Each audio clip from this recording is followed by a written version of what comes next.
चलो, तो नेक्स्ट हमारा जो हमारा टॉपिक है वो है बैक बॉन्डिंग। बैक बॉन्डिंग हम क्वेश्चन कर रहे थे, ठीक है। बैक बॉन्डिंग का हम अप्रोच समझ रहे थे, किस किस क्वेश्चन में कैसा हम अप्रोच लगाएंगे, ठीक है। नेक्स्ट जो हमारा क्वेश्चन है वो क्वेश्चन ये था कि लुईस एसिड, ये कई बार क्वेश्चन पूछा गया है, BF3, BCl3 और BR3 और BI3, इनमें से अच्छा लुईस एसिड कौन है। लुईस एसिड का हमें कंपेयर करना है। लुईस एसिड, तो पहला बात तो यह है कि लुईस एसिड बोलते किसको है, तो जिसके पास वैकेंट ऑर्बिटल होता है, वैकेंट ऑर्बिटल होता है, या जो लोन पेयर को क्या करता है, एक्सेप्ट करता है। एक्सेप्ट वही करेगा ना जिसके पास वैकेंट ऑर्बिटल होगा। अब इनके पास भी वैकेंट ऑर्बिटल है, इसके पास भी है, इसके पास भी है और इसके पास भी है। वैकेंट ऑर्बिटल सबके पास है। बोरॉन जितने भी होते हैं सबके पास वैकेंट ऑर्बिटल होते हैं, लेकिन इस वैकेंट ऑर्बिटल में कुछ ना कुछ लोचा है। क्या है, तो यहां ध्यान दो, यहां वैकेंट ऑर्बिटल है और यहां B और BR Cl और यहां Cl और यहां Cl, यहां वैकेंट ऑर्बिटल है B और यहां BR और BR, ठीक है। यहां पर वैकेंट ऑर्बिटल है और यहां पर B आयोडीन और आयोडीन वैकेंट ऑर्बिटल है, ठीक है। अब यहां पर हम ये देखेंगे कि यहां लोन पेयर है तो यहां बैक बॉन्डिंग बनता है, यहां लोन पेयर है, यहां बैक बॉन्डिंग बनता है, यहां लोन पेयर है, बैक बॉन्डिंग बनता है, यहां लोन पेयर है तो यहां बैक बॉन्डिंग बनता है। तो हमारा लुईस एसिड जानने का तरीका है वैकेंट ऑर्बिटल पे। तो वैकेंट ऑर्बिटल तो सबके पास था, लेकिन अब ये वैकेंट ऑर्बिटल में कुछ इधर उधर हो रहा है। क्यों? अब वैकेंट ऑर्बिटल का मतलब ये होता है कि सामने वाला, जैसे अमोनिया है, अमोनिया अपना लोन पेयर डोनेट करता किसको, या तो BF3 को करता, या BCl3 को करता, या BBr3 को करता, या BI3 को करता।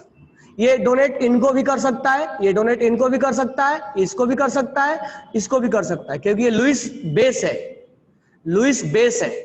और ये सब के सब लुईस एसिड है, ये सब के सब क्या है, लुईस एसिड है, ठीक है।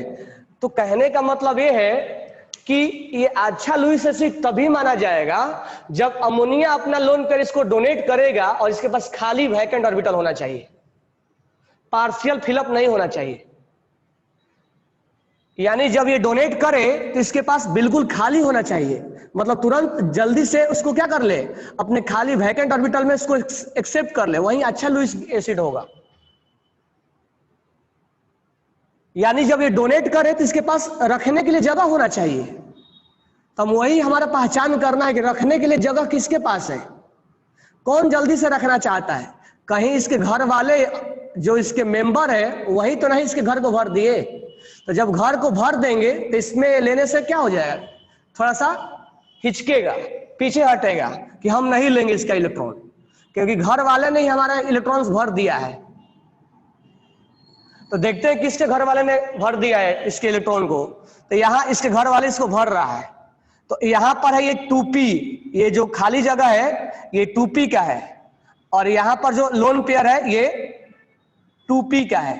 तो यहां जो बैक बॉन्डिंग बना है 2p पाई और 2p पाई, 2p पाई और 2p पाई बैक बॉन्डिंग का फॉर्मेशन हुआ है। अब यहां पर ये जो है 2p पाई है और ये जो लोन पेयर है वो है 3p पाई का, यहां भी बैक बॉन्डिंग का फॉर्मेशन हुआ है। यहां जो लोन पेयर है वो 2p पाई है और ये जो लोन पेयर है वो 4p पाई है। तो यहां भी बैक बॉन्डिंग बना है, और यहां पर 2p पाई है और यहां पर 5p पाई होगा, यहां पर भी बैक बॉन्डिंग है। तो पहले घर वाले को ही देख लेते हैं कि किस मेंबर ने अच्छा खासा भर दिया है। तो इनमें शेयरिंग अच्छा होगा, क्योंकि एक बात तो हम बोल सकते हैं कि दोनों का साइज लगभग एक जैसा है। इसीलिए जब इक्वल साइज का होता है, कंपेरेबल साइज का होता है, तो उनमें ट्रांसफर अच्छा होता है। ठीक है। अब एक मान लो मूंगी है और एक हाथी है, तो उसमें ट्रांसफर अच्छे से नहीं होगा। ठीक है, दोनों लगभग इक्वल कंपेरेबल साइज का होना चाहिए। या हम दूसरा ये बोल सकते हैं कि 2p पाई क्या होता है, 2p पाई और 2p पाई में ओवरलैपिंग अच्छा खासा होता है। यहां पर 2p पाई में और 3p पाई में ओवरलैपिंग अच्छा नहीं होगा as compare to this one. इसमें कंपेयर अच्छा होगा एज कंपेयर टू 2p पाई और 2p पाई में, सॉरी 4p पाई में। और इसमें नहीं के बराबर क्या होगा, नहीं के बराबर ओवरलैपिंग शेयरिंग होगा। तो कहने का मतलब ये है कि इसके घर वाले, ये इसके मेंबर है, तो ये मेंबर नहीं भर दिया है, तो मेंबर भरेगा तो लुईस एसिड नहीं बोला जाएगा। ये डोनेट करेगा, इसका इलेक्ट्रॉन डोनेट करेगा तब लुईस एसिड बोला जाएगा। इसके मेंबर ने भर दिया है, तो इसके पास लगभग अब ये खाली नहीं रह गया, भरने वाला है ये। इसके घर वाले ही भर दिए हैं, तो जब दूसरा वाला लोन पे डोनेट करेगा तो इसको एक्सेप्ट नहीं करेगा जल्दी से। ये बोलेगा कि मेरे घर वाले छोड़े ही नहीं मेरे को, तो मैं तुम्हारा कैसे एक्सेप्ट कर लूं।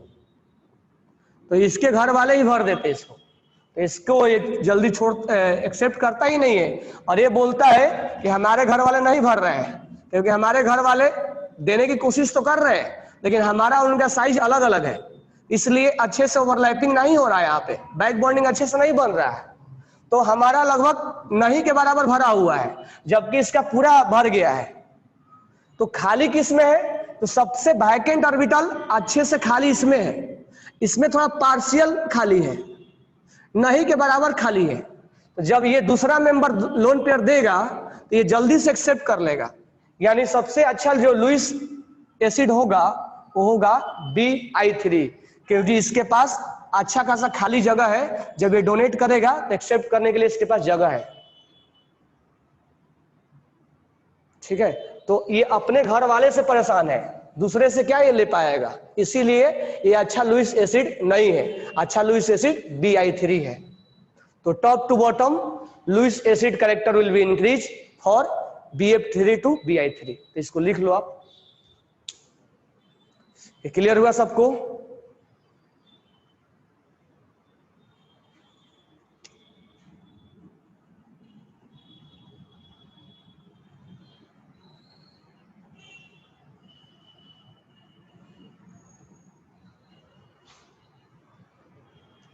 कुल मिला के सिंपल सा एक लाइन में बोलना है, तो इसके घर वाले नहीं भर दिए हैं, तो हमें लेना है दूसरे से। सिंपल सा बात है। हमारे पास अगर खाली जगह है, घर है, मान लो ऐसे सोचो हमारे पास खाली घर है, तब हमें लुईस एसिड का हमारा पहचान मिलता है, यानी हमारा आइडेंटिफिकेशन तब है जब हमारे पास खाली जगह है। तो लुईस एसिड का आइडेंटिफिकेशन ठप्पा तब उस पर लगता है जब उसके पास खाली जगह होता है। लेकिन इसके घर वाले नहीं भर दिए, तो दूसरे से वो क्या ले पाएगा, जबकि इसके घर वाले, मान लो घर वाले साइज ज्यादा है, रूम छोटा है, तो इसमें बोले कि ठीक है तो अपना रूम खाली रखो, कोई प्रॉब्लम नहीं है, तो खाली रख रहा है। तो जब ये डोनेट करेगा तो जल्दी से एक्सेप्ट कर लेगा। तो ये दोनों जब दोनों ये रिएक्शन करते हैं तो एडक्ट बनता है, यानी एक एसिड और एक बेस रिएक्शन करता है तो सोल्ट बनता है। लेकिन जब हम एक लुईस एसिड और एक लुईस बेस का जब हम रिएक्शन करवाते हैं और जब उनसे फॉर्मेशन होता है तो सोल्ट को हम सोल्ट नहीं बोल के एडक्ट का नाम दे देते हैं। तो इसको एक्सप्लेनेशन हो गया। चलो, तो इस पे हम इतना ही बात करेंगे।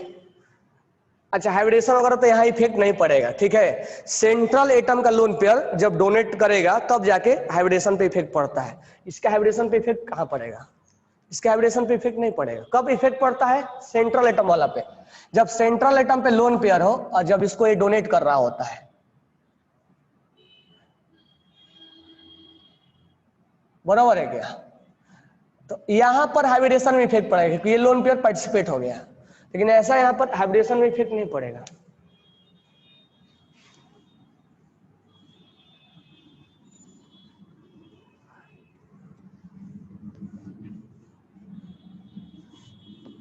ठीक है, एक चीज यहां और नोट डाल के भी लिख लेना, क्या लिखोगे, जहां जहां वैकेंट ऑर्बिटल है, अब बैक बॉन्डिंग बनने का मतलब पूरा भर नहीं दिया, पार्शियल खाली है उसके पास, तो जहां जहां वैकेंट ऑर्बिटल है वैकेंट ऑर्बिटल, अब तुम्हें वैकेंट ऑर्बिटल दिख रहा होगा कहाँ कहाँ है,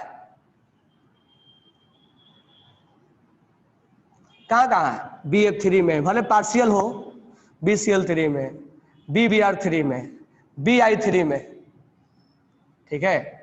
B2S6 में इसकी कहानी अलग है, इसको मैं अलग से बताऊंगा, डाइबोरेन। AlCl3 में, PCl3 में मत सोचना कि लोन पेयर है, खाली है। SiS3 में, बहुत जगह हमें दिखाया जहां वैकेंट ऑर्बिटल है, ठीक है। तो जितने भी वैकेंट ऑर्बिटल है सबके पास ये इलेक्ट्रॉन डिफिशियंट बोला जाता है, इनको इलेक्ट्रॉन डिफिशियंट बोला जाता है, इनको लुईस एसिड बोला जाता है, लुईस एसिड बोला जाता है। और ऑर्गेनिक के टर्म में इसको क्या बोला जाएगा, ये इलेक्ट्रोफाइल बोला जाता है, इलेक्ट्रोफाइल। इलेक्ट्रोफाइल मतलब जहां इलेक्ट्रॉन्स की कमी हो, इलेक्ट्रॉन डिफिशियंट हो। और भी है, ऐसा ही इतना ही नहीं है, जितना और जहां जहां वैकेंट दिखोगे वहां वहां मिलेगा, जहां जहां वैकेंट देखोगे वहां वहां मिलेगा। तो इसका कहानी तो मैं बताऊंगा अलग से। इसको लुईस एसिड बोला जाता है वैकेंट, ऑर्गेनिक के टर्म में इलेक्ट्रोफाइल बोला जाता है इसको।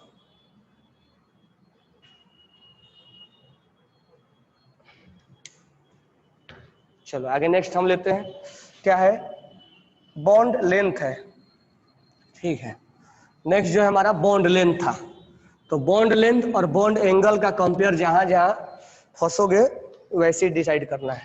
तो हमारा नेक्स्ट है BF4 माइनस में, और यहाँ पर है BCl3 में और BF3 में, BCl3 में और BF3 में। चलो बॉन्ड बना लेते हैं पहले। तो यहाँ तो बैक बॉन्डिंग की संभावना खत्म हो गया, कल मैं ये कार्बन का रूप ले लिया, कार्बन में वैकेंट ऑर्बिटल होता नहीं है। BCl3 में, ठीक है, और BF3 में,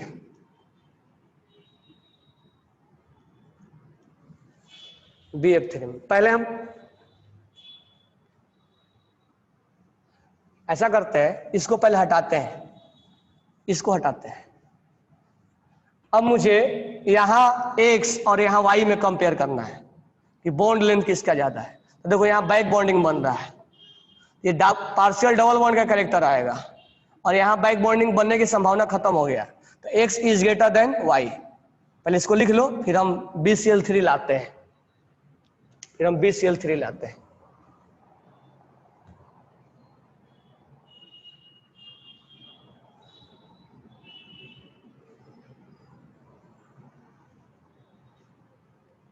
तो बॉन्ड लेंथ, बॉन्ड लेंथ, तो इसका बॉन्ड लेंथ कम क्यों हो गया, तो सिंगल ए भी है, सिंगल ए भी है, लेकिन ये पार्शियल डबल बॉन्ड का कैरेक्टर होल्ड करता है, ठीक है।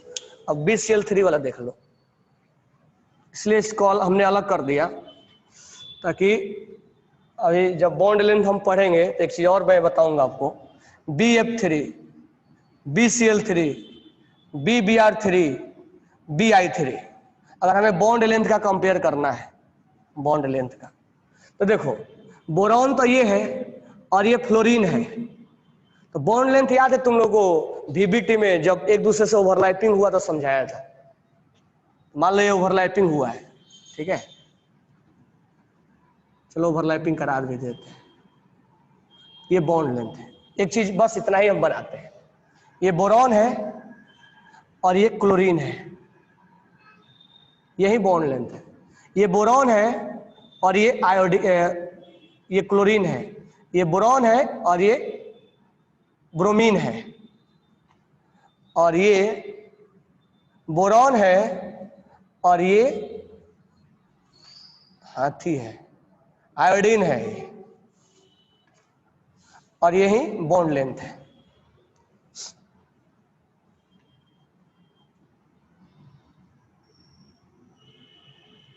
बॉन्ड लेंथ है, तो सीधा सीधा हमें समझ में आ रहा है सब सिंगल बॉन्ड है। अगर हम बात करें BF, BCl, BBr, B iodine का, तो सब यहां पर सिंगल बॉन्ड है, लेकिन सिंगल बॉन्ड में अब यहां पर एक्सियल और इक्वेटोरियल वाला कंसेप्ट नहीं लगेगा, कि सर एक्सियल और इक्वेटोरियल वाला कंसेप्ट लगा दिया, एक्सियल और इक्वेटोरियल वाला कंसेप्ट लगा देंगे, नहीं। अब यहां कंसेप्ट जो बॉन्ड लेंथ का है वो अलग होगा। अब यहां साइज पे डिपेंड करेगा, ठीक है। तो हमने बॉन्ड लेंथ का कहां कहां क्वेश्चन बता दिया। एक तो सिंपल सा क्वेश्चन, पहला हमारा लॉजिक ये है, धीरे धीरे बॉन्ड लेंथ लिखते भी चलो, क्योंकि एक ही साथ सब हम कंबाइन कर देंगे।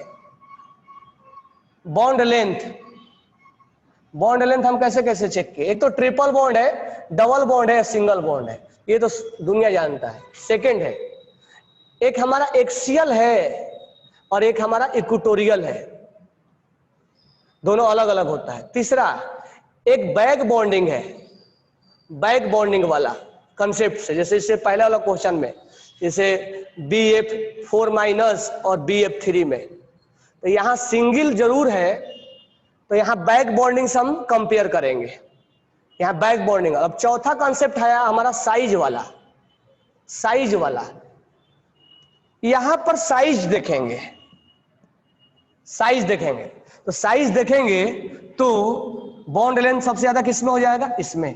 या एक काम और बोल सकते हो बैक बॉन्डिंग के बेसिस पे, कि यहां बैक बॉन्डिंग अच्छा खासा होता है, इसीलिए पार्शियल डबल बॉन्ड का कैरेक्टर ज्यादा आएगा, लेकिन ज्यादा साइज पे हम देखते हैं तो वो सही हमारा बैक बॉन्डिंग से बेटर ही होता है एक्सप्लेनेशन, कि साइज हम देखें।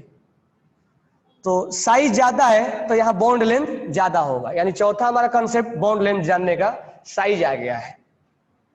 बैक बॉन्डिंग भी लगा सकते हैं, नो डाउट, वो भी गलत नहीं है कि बैक बॉन्डिंग यहाँ अच्छा खासा बन रहा है, इससे पार्शियल डबल बॉन्ड का कैरेक्टर ज्यादा आएगा। लेकिन बात ऐसी है ना कि सारे कंपाउंड जो है वो ये फ्लोरीन, क्लोरीन, ब्रोमीन, आयोडीन एक जैसा नहीं है, सब अलग अलग है। इसलिए हमारा एक बेटर ये रहता है कि हम साइज पे इनको एक्सप्लेन करें, साइज पे एक्सप्लेन करें।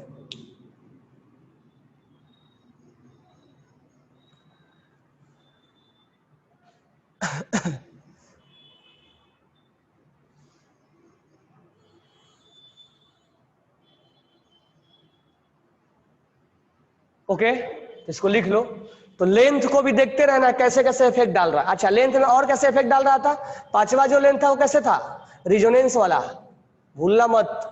रिजोनेंस वाला में भी बॉन्ड लेंथ हम अलग अलग निकाल रहे थे, बॉन्ड ऑर्डर निकाल रहे थे। तो आगे चल के अभी एमओटी में फिर से बॉन्ड ऑर्डर निकालेंगे, फिर से हम कंपेयर कराएंगे bond order, sorry bond order, हाँ बॉन्ड ऑर्डर से बॉन्ड लेंथ का लेना देना जरूर है। तो रिजोनेंस में हम बॉन्ड ऑर्डर निकाल के बॉन्ड लेंथ का कंपेयर करवाते थे। तो ये चीजें हम धीरे धीरे आपको बॉन्ड लेंथ में भी चीजें बता रहे हैं कि कहां पर केवल ट्रिपल, डबल और सिंगल देखने से नहीं होता है, और चीजें कहां पर क्या लगाना है वो क्वेश्चन देख के समझ में आएगा। ये नहीं कि हम रट देंगे तो नहीं समझ में आएगा कि यहाँ पर ये लगा, वो क्वेश्चन देख के तब समझ में आएगा, हाँ यहाँ एक्सियल और इक्वेटोरियल वाला कंसेप्ट है, हाँ यहाँ बैक बॉन्डिंग वाला कंसेप्ट है, यहाँ साइज वाला कंसेप्ट है, यहाँ रिजोनेंस वाला कंसेप्ट है।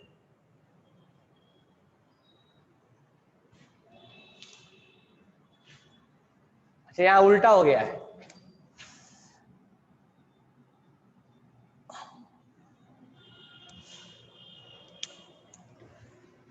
ठीक है।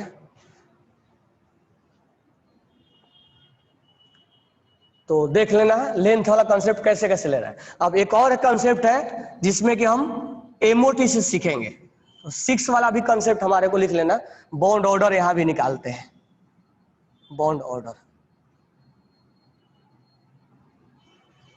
ठीक है। हाइपर कंजुगेशन भी है, तो हम आगे पढ़ेंगे। हाइपर कंजुगेशन आपको ऑर्गेनिक में मिलेगा, यहां नहीं मिलेगा।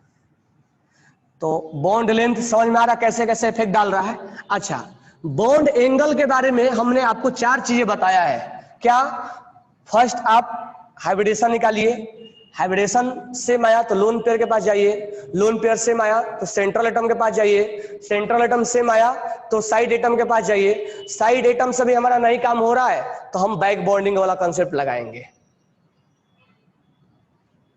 ठीक है। तो अगर हम बात करें बॉन्ड लेंथ का पैरामीटर क्या होगा, बॉन्ड एंगल का, तो बॉन्ड एंगल का मैंने सिखा दिया हूं कि हाइब्रिडेशन निकालने का, हाइब्रिडेशन निकालने का। उसके बाद सेकेंड हमें जाना है कहां, लोन पेयर के पास। लोन पेयर वाला कंसेप्ट सिखा दिया हूं कि लोन पेयर का कैसे देखना है। ज्यादा लोन पेयर होगा तो बॉन्ड एंगल ज्यादा कम होगा। लोन पेयर सेम आया तो कहां जाना है, सेंट्रल एटम के पास।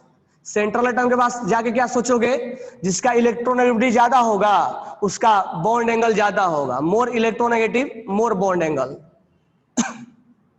फोर्थ, सेंट्रल एटम भी सेम आया तो कहां जाएंगे, साइड एटम के पास। साइड एटम के पास जाने के बाद कहां जाएंगे हम, साइड एटम के पास जाने के बाद कहां जाएंगे, साइड एटम के पास जाने के बाद हम बैक बॉन्डिंग में एंट्री मार देंगे। यहां से ये स्पेशल कैटेगरी आ जाएगा बैक बॉन्डिंग में। ये कंपेयर करने के लिए 4 हमारा पास एनफ है, लेकिन कहीं कहीं स्पेशल चीजें दिया जाएगा तो बैक बॉन्डिंग में भी जा सकते हैं। ठीक है। अब पांचवा, अब मान लो कल ही हमने पढ़ा था कि ये वाला नाइट्रोजन वाला SiH3 और SiH3 और यहाँ लोन पेयर है। तो जब इसका लोन पेयर बैक बॉन्डिंग में चला गया, ठीक है, तो अब इसका बॉन्ड एंगल हम लोन पेयर के अकॉर्डिंग नहीं डिसाइड करेंगे, इसका स्ट्रक्चर और सब कुछ चेंज हो गया। ठीक है। तो अब रेजोनेंस के द्वारा चेक करेंगे कि नहीं करेंगे। तो मान लो रेजोनेंस अगर लोन पेयर को अफेक्ट डालता है, मैंने क्वेश्चन आपको करवाया था, याद होगा आपको, सी डबल बॉन्ड O ये लेवल 3 में है और यहां लोन पेयर था ऐसा। तो उस केस में आप, कहने का मतलब आप हाइब्रिडेशन से पकड़ सकते हैं, आप हाइब्रिडेशन से पकड़ सकते हो आप। ठीक है। तो जब इसका हाइब्रिडेशन आप डिसाइड कर ले रहे हो, चाहे बैक बॉन्डिंग से डिसाइड कर लो चाहे रेजोनेंस से डिसाइड कर रहे हो, तो रेजोनेंस जो है ओ यानी रेजोनेंस और बैक बॉन्डिंग, रेजोनेंस और बैक बॉन्डिंग दोनों का दोनों हाइब्रिडेशन पे इफेक्ट डालते हैं। याद होगा, दोनों क्वेश्चन मैंने कराया हूं। यहां देखो लोन पेयर की वजह से ये sp2 हो जाता है और ये वाला लेवल 3 में करवाया था, बरोबर है क्या। जब ये लोन पेयर यहाँ ये हो जाता था O- और यहाँ डबल बॉन्ड हो जाता था N+ और यहाँ पर H, तो ये यहाँ पर sp3 नहीं बोल के हम क्या बोलते थे, sp2। याद होगा लेवल 3 में क्वेश्चन था ऐसा। यानी रेजोनेंस और बैक बॉन्डिंग हाइब्रिडेशन पे इफेक्ट डालते हैं, और जब हाइब्रिडेशन पे इफेक्ट डालते हैं अक्सर कहां, जहां लोन पेयर हो। देखो यहाँ लोन पेयर है, बरोबर है क्या। तो इस केस में हम अगर बात करें, अगर हम सोचे कि सी डबल बॉन्ड O, चलो यहाँ H ही लिख देते हैं, और यहाँ पर डबल बॉन्ड सिंगल, और यहाँ hydrogen lone pair, double single और ये डबल सिंगल और लोन पेयर कंजुगेशन में है, तो हम यहाँ पर बॉन्ड बना देंगे। आप अभी बना लो, ठीक है, मैं इसका बता दूंगा कैसे ये बनता है। अब यहाँ पर आप sp3 बोलोगे तो गलत हो जाएगा, 1 2 3 4, इसका एक्चुअल में क्या होगा, sp2 होगा। हमारा बॉन्ड एंगल जो होगा इसी के अकॉर्डिंग डिसाइड होगा। अगर हम बात करें कि यहाँ पर N और यहाँ पर SiH3 और SiH3, इसके द्वारा अगर हम ये बोले कि sp3 है तो हमारा गलत हो जाएगा ये। क्यों, क्योंकि ये बैक बॉन्डिंग में है, तो ड्यू टू BB ये इसका हाइब्रिडेशन sp2 हो जाता है, और जब हाइब्रिडेशन चेंज हो गया है तो बॉन्ड एंगल भी उसका चेंज कर देगा वो। तो रेजोनेंस और बैक बॉन्डिंग के द्वारा हाइब्रिडेशन का इफेक्ट डालता है, यानी रेजोनेंस और बैक बॉन्डिंग के द्वारा हाइब्रिडेशन पे इफेक्ट डालते हैं। ये हमारा कंक्लूजन पॉइंट है। अब जब हाइब्रिडेशन पे इफेक्ट डालते हैं तो इसका लिंक हम यहां से कर सकते हैं कि जब हाइब्रिडेशन पे इफेक्ट डाल दिया तो बॉन्ड एंगल पे इफेक्ट डालेगा वो। तो बॉन्ड लेंथ और बॉन्ड एंगल का कंपेयर करना इतना आसान नहीं है, वो चीजें ब्रॉड हो जाता है। तो पूरा जब हमें केमिकल बॉन्डिंग सीख लेते हैं तब जाके अप्लाई करने आता है कि हाँ यहां पर चीजें अप्लाई कैसे होगा। केवल सिंगल डबल और ट्रिपल जानने से नहीं होगा, रेजोनेंस कहां लगाना है, जब अच्छे अच्छे क्वेश्चन करना होगा तो ये सब चीजें ध्यान देना होगा कि बॉन्ड लेंथ और बॉन्ड एंगल पे कैसे चीजें निकाले, कैसे एक दूसरे को कनेक्ट करें हम, और वो चीजें क्वेश्चन देख के समझ में आएगा, रटने से नहीं होगा कि कहाँ रेजोनेंस लगाना है, कहाँ स्पेशल केस है, कहाँ बैक बॉन्डिंग है, कहाँ हाइब्रिडेशन इफेक्ट डाल रहा है। तो ये 2 इंपॉर्टेंट पॉइंट है। और मैं बता दूं, नीट नीट का प्रिपरेशन के लिए ये एनफ है, ठीक है, लेकिन उससे आगे बढ़ना है तो ये सब जानना जरूरी है, मतलब जेईई मेंस एडवांस के लिए। नीट के प्रिपरेशन के लिए 4 पॉइंट काफी है, क्योंकि हमें रिजल्ट ओरिएंटेड तैयारी करना है, तो हमें उतना ही पढ़ना है जितना हमें रिजल्ट आ सके हमारा। नेक्स्ट जो हमारा क्वेश्चन है, अच्छा इसमें जो था BF4 माइनस में और BCl3 में और BF3 में, पहला किसका हो जाएगा? BCl3 का, देन BF4 माइनस का और देन BF3 का। लिख लेना bond angle, sorry bond length, bond length, इसमें बॉन्ड लेंथ ये होगा, हम इसी को डिस्कस कर रहे थे।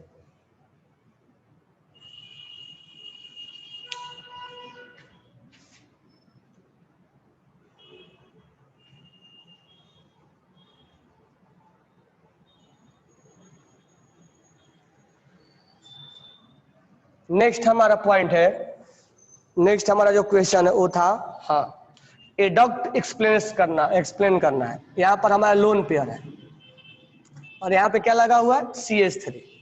ये देखो ईथर है, ईथर नाम सुने होंगे, ये ईथर है और यहाँ लोन पेयर होता है, दिस वन इज ईथर। ये फंक्शनल ग्रुप है, ऑर्गेनिक में आएगा ईथर। अब ये जब इसका हम किसके साथ कराएंगे? BF3 के साथ, तो यहाँ लोन पेयर इसको डोनेट कर देगा और ये क्या बन जाएगा? ये अपना लोन पेयर एक ही डोनेट करेगा और यहाँ कोऑर्डिनेट बॉन्ड बनेगा, यहाँ कोऑर्डिनेट बॉन्ड बनेगा। भले ही बोरॉन में ये हम नहीं बोलेंगे कि बोरॉन के पास खाली जगह नहीं है कम है, वो हमारा कंपेरिजन है। वो ये नहीं बोल देंगे सर बैक बॉन्डिंग की वजह से तो भर गया है, फिर ये कैसे इसको डोनेट कर देगा? पार्शियल फिलअप होता है, ठीक है, वो बैक साइड से सपोर्ट करता है वो। तो ये हमारा क्या हो गया? ये हमारा बॉन्ड बन गया, यही है एडक्ट फॉर्म, ये इसको बोलेंगे एडक्ट। ये क्या हो गया? लुईस एसिड है ये, और ये क्या है? लुईस बेस है, याद रखना, ईथर इज लुईस बेस, ये लुईस बेस है और ये बन गया हमारा एडक्ट। और एक चीज और है कि जब हम एसिड और बेस मिलाते हैं तो वाटर का फॉर्मेशन होता है। जब एसिड और बेस बनता है तो हमारा वाटर का फॉर्मेशन होता है, वाटर बनता है, लेकिन यहां वाटर का फॉर्मेशन नहीं होता है। BCl3 और BF3, BCl3 साइज और BF4 साइज। अभी मैं क्या बोला था कि बेटर एक्सप्लेनेशन हमारा ये होगा कि हम साइज पे कंपेयर करें, ठीक है। अगर ऐसा हो गया तो बैक बॉन्डिंग से कंपेयर ना करके हम साइज पे कंपेयर कर देंगे, ठीक है। इसलिए कॉन्ट्रडिक्ट मत करना सर यहाँ पर तो बैक बॉन्डिंग बन रहा है, यहाँ पर बैक बॉन्डिंग नहीं है तो इसका ज्यादा होना चाहिए, नहीं, यहाँ साइज बोले हमने, इसीलिए बोला था कि बेटर एक्सप्लेनेशन ये देगा कि साइज चेक करेंगे, बरोबर है क्या? तो इसीलिए इसका ज्यादा हो जाता है, नहीं तो बोलोगे सर बैक बॉन्डिंग बन रहा है यहाँ तो कम होना चाहिए, नहीं, यहाँ साइज का एक्सप्लेनेशन बेटर होता है, साइज का एक्सप्लेनेशन बेटर होता है। तो समझ में आ गया ओमकार?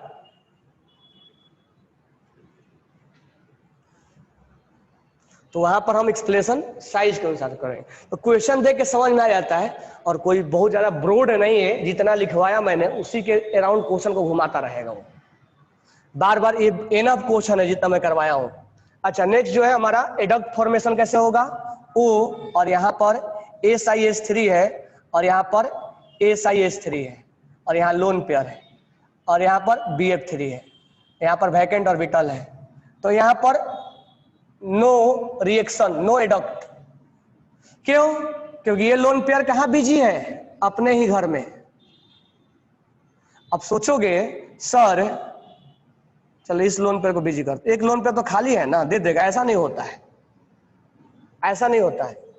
तो due to back bonding in that compound it will not form adduct with BF3, no adduct,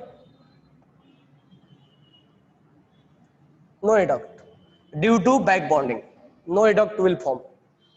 अच्छा एक चीज और है, आपसे पूछ लेता है कि बिफोर एडक्ट और आफ्टर एडक्ट में क्या क्या चेंजेज आया, हाइब्रिडेशन का क्या चेंजेज आया। तो देखो यहाँ हाइब्रिडेशन sp2 है, जबकि यहाँ हाइब्रिडेशन sp3 हो जाएगा।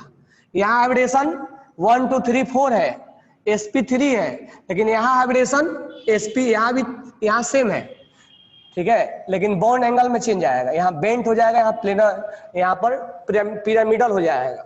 ये क्वेश्चन आपसे पूछता है बिफोर एडक्ट और आफ्टर एडक्ट में क्या क्या चेंजेज आया, हाइब्रिडेशन का क्या चेंज आया, ज्योमेट्री का क्या चेंज आया। ये देखो सॉरी ये बेंट है, ये बेंट है, और ये क्या हो जाएगा, 3 बॉन्ड और 1 लोन पेयर, क्या हो जाएगा, पिरामिडल है, ये पिरामिडल है ये। और ये क्या है, प्लेनर है, ट्रायगोनल प्लेनर है, ये 3 बॉन्ड है, और ये क्या हो जाएगा, टेट्राहेड्रल हो जाएगा, ये टेट्राहेड्रल हो जाएगा क्योंकि 4 बॉन्ड है। तो ये क्वेश्चन आपसे पूछा जाता है कि बिफोर एडक्ट फॉर्मेशन और आफ्टर एडक्ट फॉर्मेशन क्या क्या चेंजेज हुआ है। sp3 बेंट है, ये sp3 पिरामिडल है।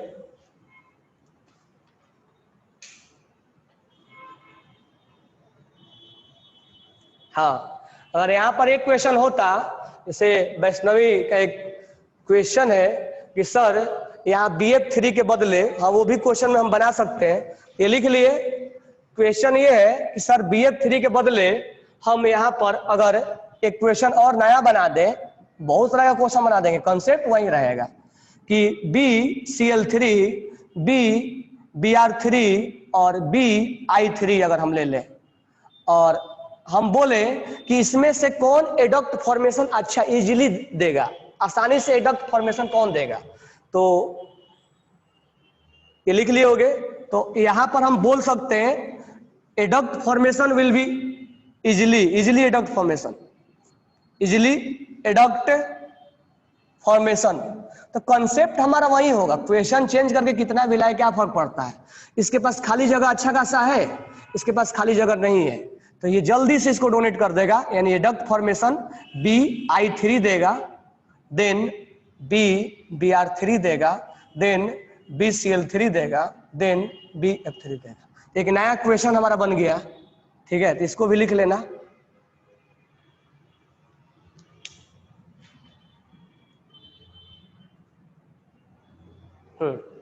Bi3 अच्छा एडक्ट बनाएगा।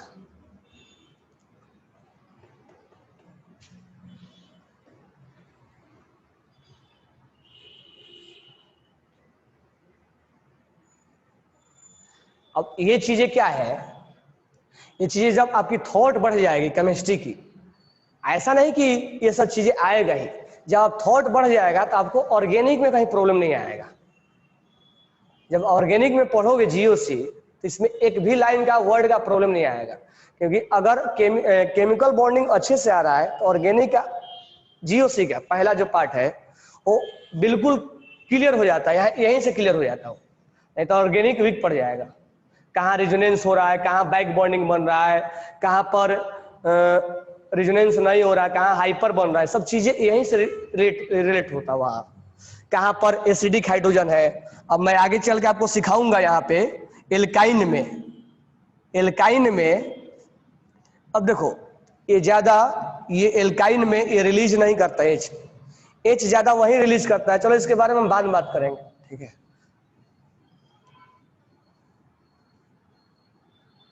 जब बात कर दिए तो लिख लो यहीं पे। एक्चुअली होता है क्या, मान लो ये हाइड्रोजन है, ठीक है, इसका हाइब्रिडेशन sp3 है, और यहां पर मान लो ये 2 हाइड्रोजन है और इसका हाइब्रिडेशन sp2 है, और यहां पे मान लो ट्रिपल बॉन्ड है और इसका हाइब्रिडेशन sp है। sp होने का मतलब इसमें 50% s करेक्टर है। 50% एस करेक्टर का मतलब इसका इलेक्ट्रोनेगेटिविटी हाई हो जाएगा और लगभग ये नाइट्रोजन के जैसा ट्रीटमेंट होने लगता है, इसीलिए ये एसिडिक हाइड्रोजन के जैसा ट्रीट होने लगता है। This one is acidic hydrogen. अक्सर ये बॉन्ड टूटता नहीं है, ये एसिडिक हाइड्रोजन नहीं है, ये एसिडिक हाइड्रोजन उतना नहीं है, लेकिन ये एसिडिक हाइड्रोजन हो जाएगा, एसिडिक हाइड्रोजन हो जाएगा। क्यों? क्योंकि एसिडिक हाइड्रोजन में ज्यादा बॉन्ड ऑक्सीजन से रहता है तो टूटता है, फ्लोरीन से रहता है तो टूटता है, क्लोरीन से रहता है तो टूटता है, क्योंकि मोर इलेक्ट्रोनेगेटिव से अटैच होता है तभी बॉन्ड ब्रेक होता है। अगर वहीं फास्फोरस से अटैच होता है तो ये बॉन्ड ब्रेक नहीं होता है, कार्बन से अटैच होता है तो बॉन्ड ब्रेक नहीं होता है, पानी में डालने के बाद बॉन्ड ब्रेक नहीं करेंगे, ये एसिडिक H नहीं है, मतलब ये पानी में डालने के बाद H प्लस ब्रेक नहीं होगा, ये टूट जाएगा। लेकिन एल्काइन के केस में, एल्केन, एल्किन, एल्काइन, एल्काइन के केस में ये इलेक्ट्रॉनिबिलिटी इतना ज्यादा हाई है। अब ये कॉन्सेप्ट केमिकल बॉन्डिंग का है, बरोबर है क्या? और ये पढ़ेगो कहाँ? ऑर्गेनिक में। तो यहां से वहां रिलेट कर सकते हो। और केमिकल बॉन्डिंग से क्या रिलेटेड है कि sp हाइब्रिडेशन होने की वजह से s करेक्टर 50% है, इसलिए इलेक्ट्रॉनिबिलिटी हाई है, लगभग नाइट्रोजन के जैसा कार्बन ट्रीट होता है और इसीलिए H प्लस को रिलीज करता है।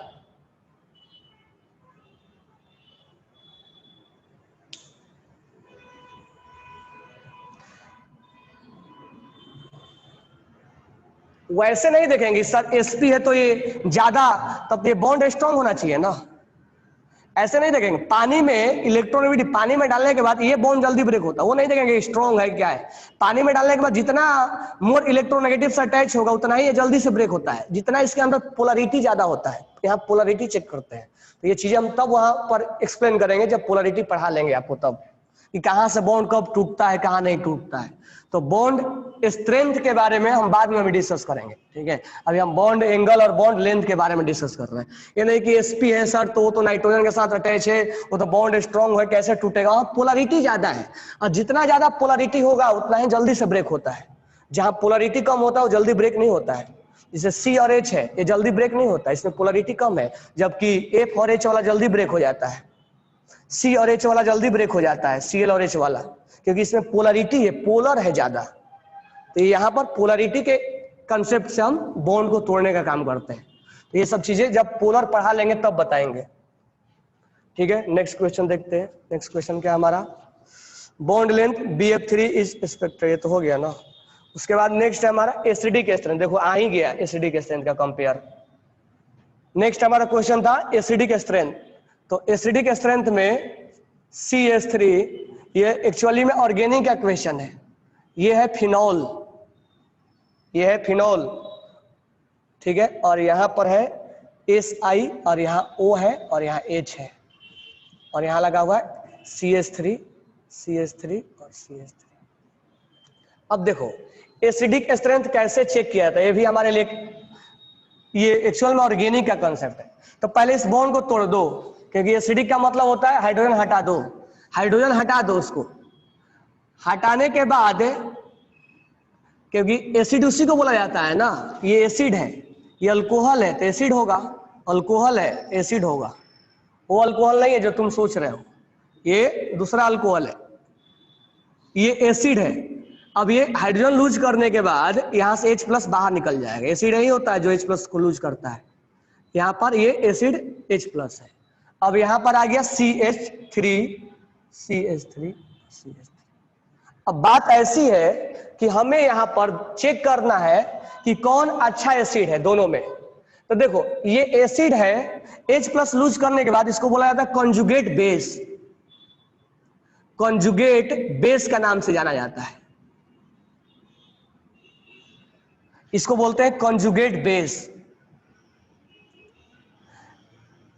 अगर एसिड अपने H प्लस रिलीज कर देता है तो ये कॉन्जुगेट बेस बन जाता है, क्योंकि ये जब H प्लस को एक्सेप्ट करेगा तो ये बन जाएगा, मतलब ये H प्लस को एक्सेप्ट करने के लायक हो गया है, क्योंकि H प्लस जब इसके पास आएगा तो एक्सेप्ट कर लेगा और ये एसिड बन जाएगा, ये बेस हो जाता है, इसको कॉन्जुगेट बेस बोलते हैं, ठीक है। अब हमें जब एसिड को पहचान करना होता है तो हम एसिडिक यहां से नहीं चेक किया करते हैं, हम एसिडिक यहां से चेक किया करते हैं। अब यहां पर हम ये देखेंगे कि कौन, ये माइनस जो है चार्ज हमारे लिए डेंजर है, माइनस चार्ज हमारे लिए क्या है, डेंजर पॉइंट है। हम नहीं चाहते कंपाउंड पे माइनस आए, चार्ज क्यों क्रिएट करना चाहते हैं? हम चार्ज नहीं चाहते हैं कि हमारे ऊपर चार्ज आए, लेकिन चलो आ भी गया तो आ गया, तो हम देखते हैं कि इसमें से चार्ज कौन स्टेबलाइज है। तो हमारा कंसेप्ट यही होगा एसिडिक चेक करने का कि जो चार्ज क्रिएट हुआ है वो चार्ज स्टेबलाइज कहां है। वो चार्ज स्टेबलाइज कहाँ है।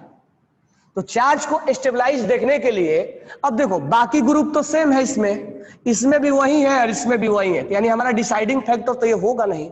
हमारा डिसाइडिंग फैक्टर होगा वैकेंट ऑर्बिटल। सिलिकॉन के पास होता है वैकेंट ऑर्बिटल, और यही जब ऑर्गेनिक में क्वेश्चन आता है तो फिर से एक्सप्लेन करना पड़ता है हमें कि हाँ यहाँ पर वैकेंट ऑर्बिटल है और यहाँ बैक बॉन्डिंग बनता है, जिसको ऑर्गेनिक में रिजोनेंस का नाम दे दिया जाता है।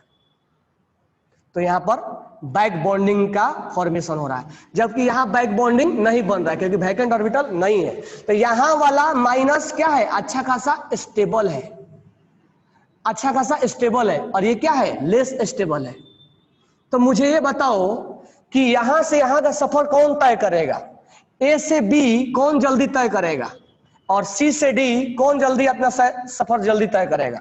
तो इस मैदान में उसको कूदना है तो ये बोलेगा कि मैं इसको छोड़ने के बाद, अब मान लो तुम्हारा एक दोस्त है, छोड़ने के बाद तुम अपने आप को स्टेबल फील कर रहे हो, उसको छोड़ दोगे।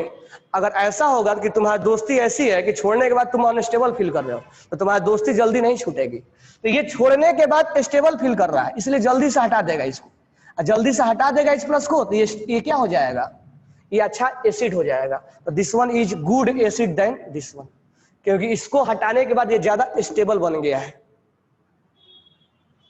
तो इसीलिए H प्लस को जो जल्दी रिलीज कर देगा उसका एसिडिक स्ट्रेंथ ज्यादा होगा।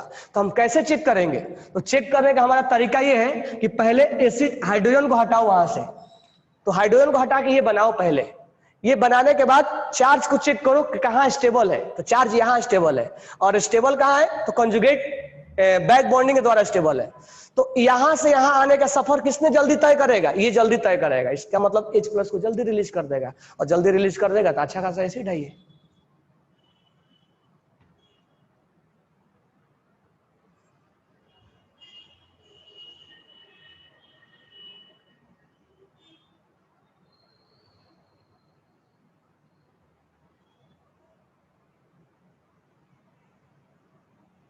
फिर से समझो,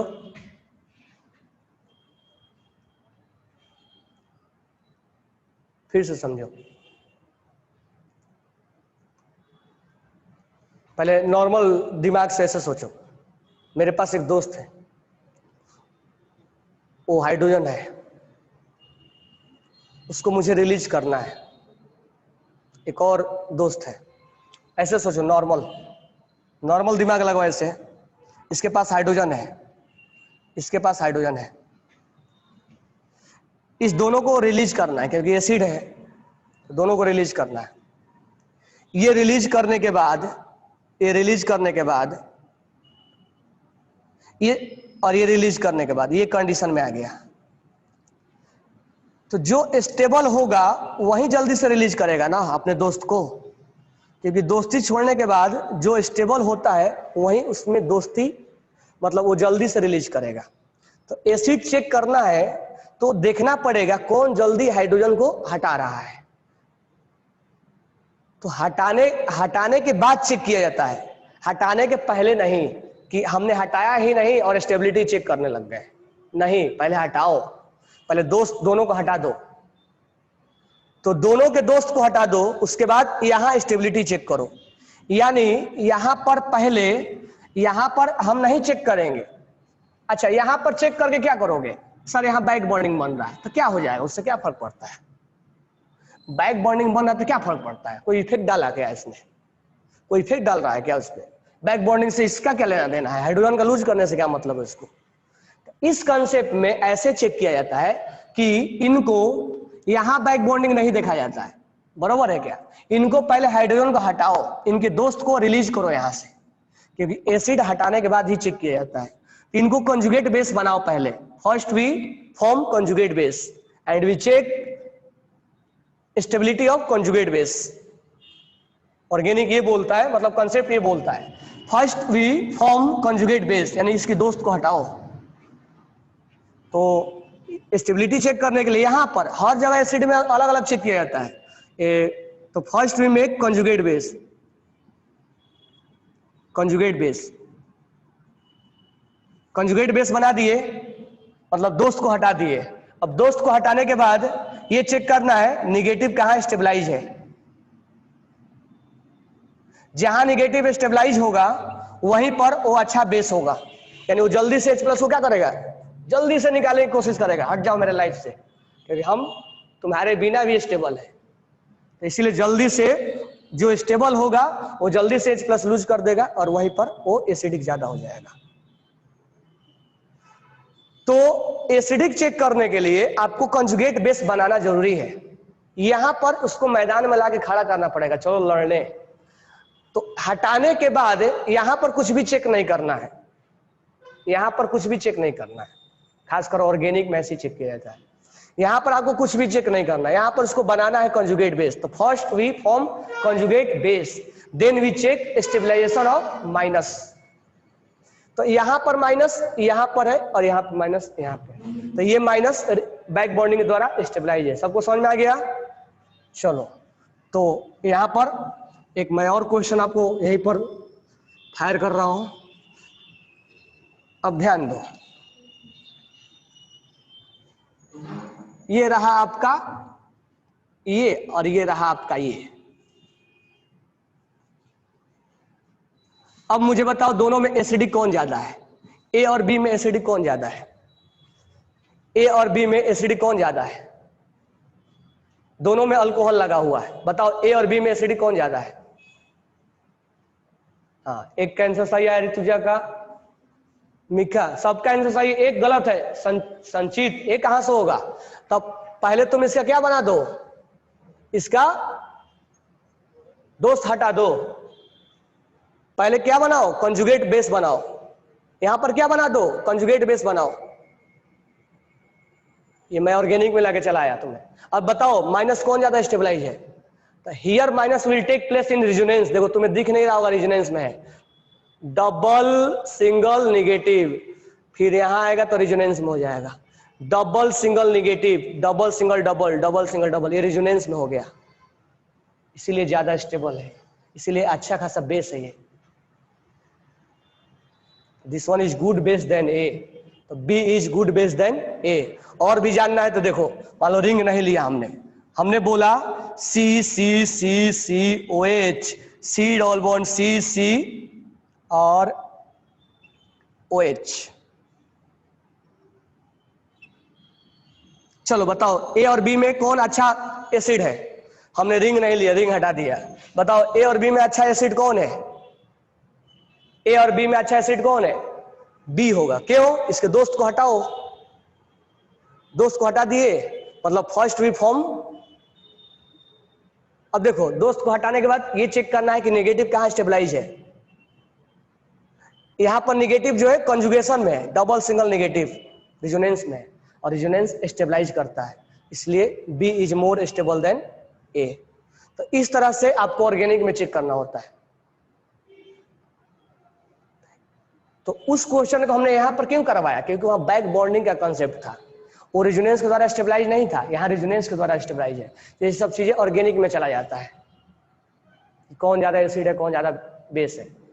तो फर्स्ट वी फॉर्म कंजुगेट, तो उस क्वेश्चन को हमें यहाँ कराने का पर्पस ये था कि वहां बैक बॉन्डिंग बन रहा था, इसलिए वो इनऑर्गेनिक का पार्ट हम बना देते हैं। लेकिन बाकी क्वेश्चन आपको जीओसी में चला जाएगा, ऑर्गेनिक में चला जाएगा, और यही आप पढ़ोगे तो कहीं ना कहीं वहां केमिकल बॉन्डिंग का रोल हो जाएगा। तो फर्स्ट लिख लेना, first we form conjugate base. Acidic कैसे देखा जाता है? तो फर्स्ट वी फॉर्म हर जगह नहीं, ऑर्गेनिक वाला फर्स्ट वी फॉर्म। अब वहां लुइस एसिड बेस देखने का कंसेप्ट अलग था, वहां लुइस हर जगह एक ही कंसेप्ट नहीं रेल देना है कि लो ये कंसेप्ट है हमारा। यहां पर एसिड ऑर्गेनिक में देखने का कंसेप्ट अलग है। फर्स्ट वी फॉर्म लिख लो, first we form conjugate base. अब बेस देखने का कंसेप्ट अलग है, उसका कहानी अलग है उसका। First we form conjugate base and after we check stabilization of negative charge, क्योंकि H प्लस लूज करने के बाद हमेशा नेगेटिव ही आएगा ना।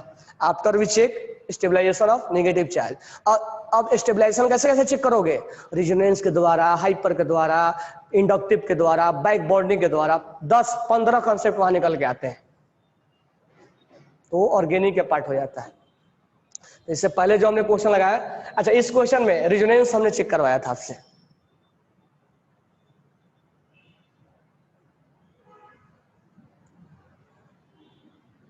ठीक है, तो चार्ज का स्टेबलाइजेशन बहुत अपने आप में इंपॉर्टेंट हो जाता है। तो ये चीज समझ में आ गया होगा। अच्छा, यहां पर मुझे बताओ कि इस क्वेश्चन में हमने यहां क्यों करवा दिया आपको? यहां पर तो रेजोनेंस हो नहीं रहा था, तो यहां पर हमने करवाने का रीजन ये था कि जो यहां पर माइनस, सॉरी,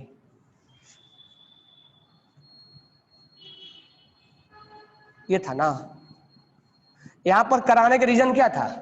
तो यहां पर करवाने का रीजन ये था कि यहां पर जो माइनस बन रहा था वो बैक बॉन्डिंग के द्वारा स्टेबलाइज था,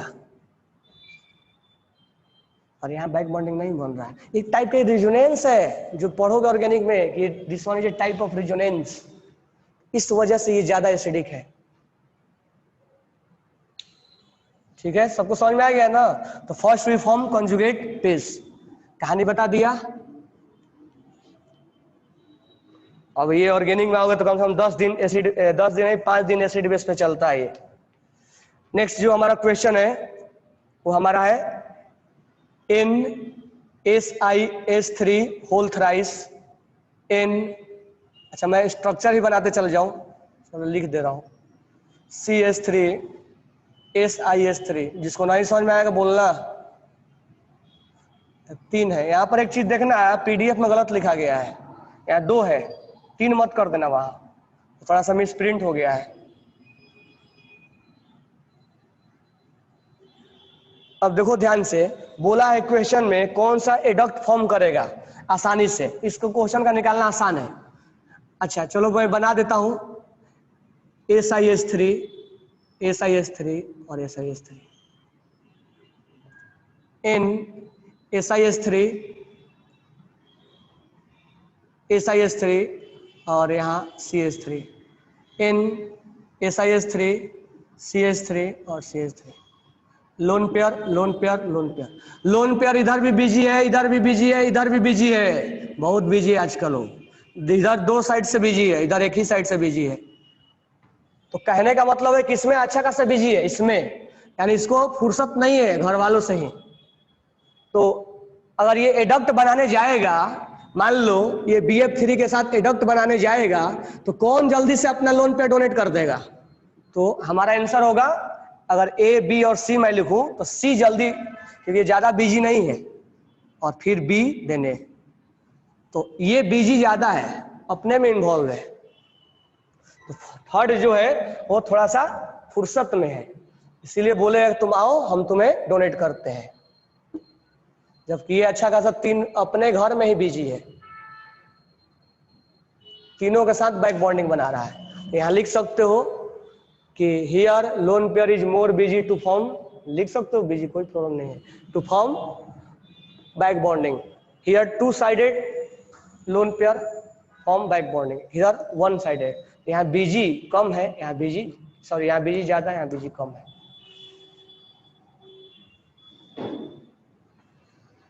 यही लिंक है ना?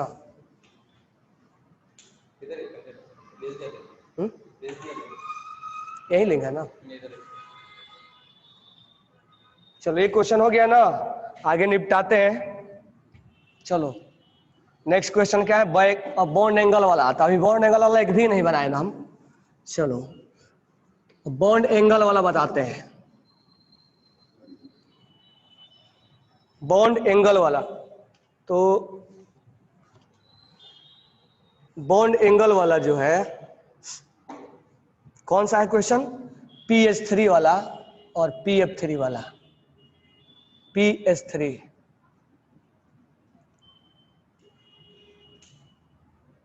और PF3।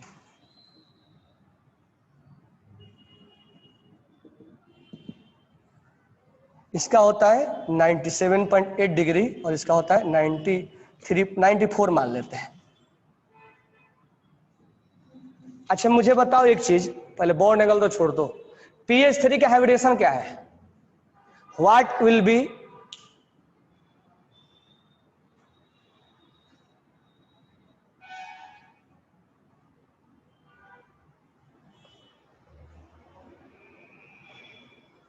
PS3 का हाइब्रिडेशन क्या है? What is hybridisation of pH3? pH3 का कहानी अलग है।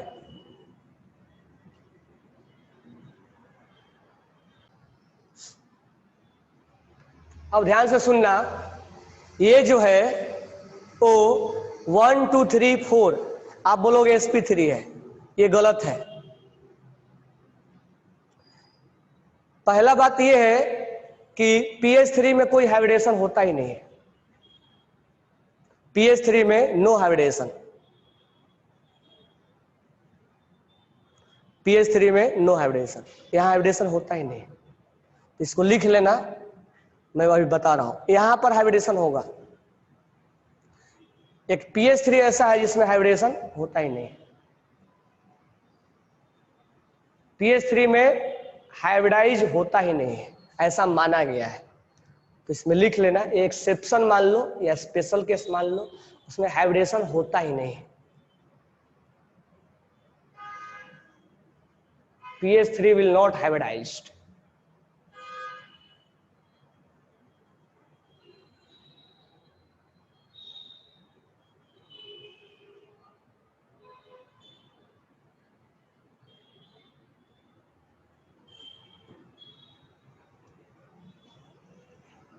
pH3 हाइब्रिडाइज नहीं होता है, ठीक है।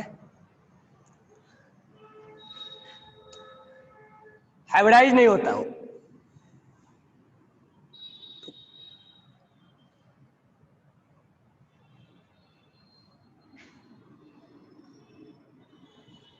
अच्छा, एक चीज मैं तुमसे लोग से बोला था, पहला क्वेश्चन देखो, हाइब्रिडाइज नहीं होता है तो उसके बेसिस पे 3 क्वेश्चन निकल जाता है।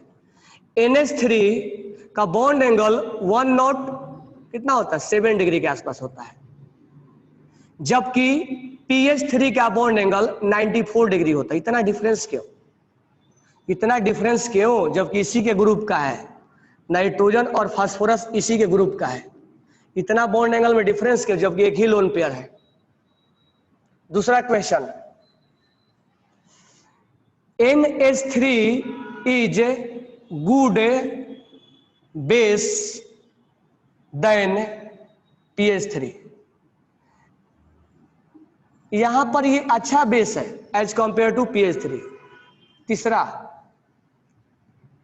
तीसरा जो है, pH3 का बॉन्ड एंगल 94 डिग्री है, जबकि pF3 का बॉन्ड एंगल कितना है, 98 के आसपास है, 97.8 है, यानी 4 डिग्री का। ये तीसरा क्वेश्चन हमारा है। और तीनों क्वेश्चन का जो एक्सप्लेनेशन होगा इसी बेसिस पे होगा कि pH3 में हम हाइब्रिडाइजेशन नहीं निकालते। इसको कल मैं तीनों को एक्सप्लेन करूंगा, ठीक है। तो ये भी रहने दो, थोड़ा सर्च और करके आना कि pH3 का हाइब्रिडेशन क्यों नहीं निकलता है, ठीक है। अच्छा, एक चीज और मैं थोड़ा सा बता दे रहा हूँ, इसको एक्सप्लेन करने के लिए टाइम लगेगा, इसलिए मैं इसको छोड़ रहा हूँ। जो नेक्स्ट क्वेश्चन है, इसको लिख लेना क्वेश्चन को। जो नेक्स्ट क्वेश्चन है हमारा वो ये है, अब ये एक्चुअली ऑर्गेनिक का क्वेश्चन है। नेक्स्ट क्वेश्चन जो हमारा ये सी, अब मुझे बताओ कि दोनों में ज्यादा स्टेबलाइज कौन है। दोनों में ज्यादा स्टेबलाइज कौन है? ये माइनस की वजह से परेशान है, माइनस की वजह से परेशान है, लेकिन दोनों में से ज्यादा स्टेबलाइज कौन है?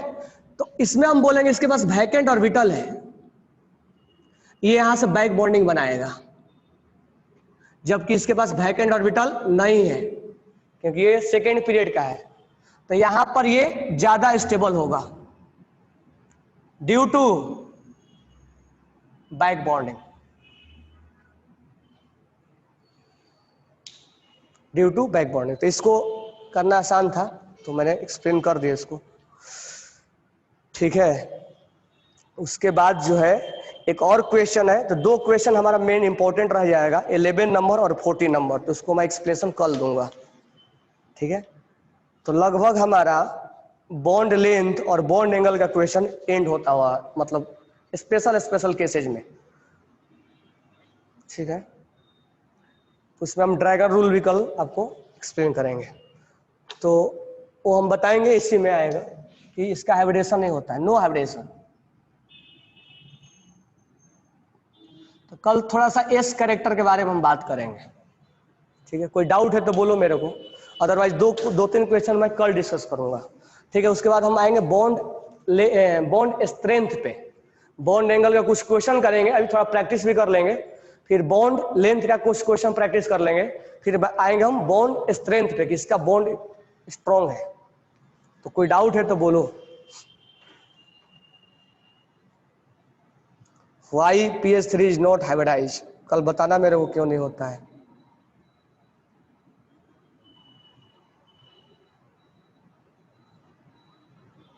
अभी तो बहुत सारी चीज बताना बाकी है, किसी को डाउट है तो बोलो। Omkar, yes sir, no hybridization given in book, किस बुक में दिया है? अक्सर बुक में नहीं मिलता है।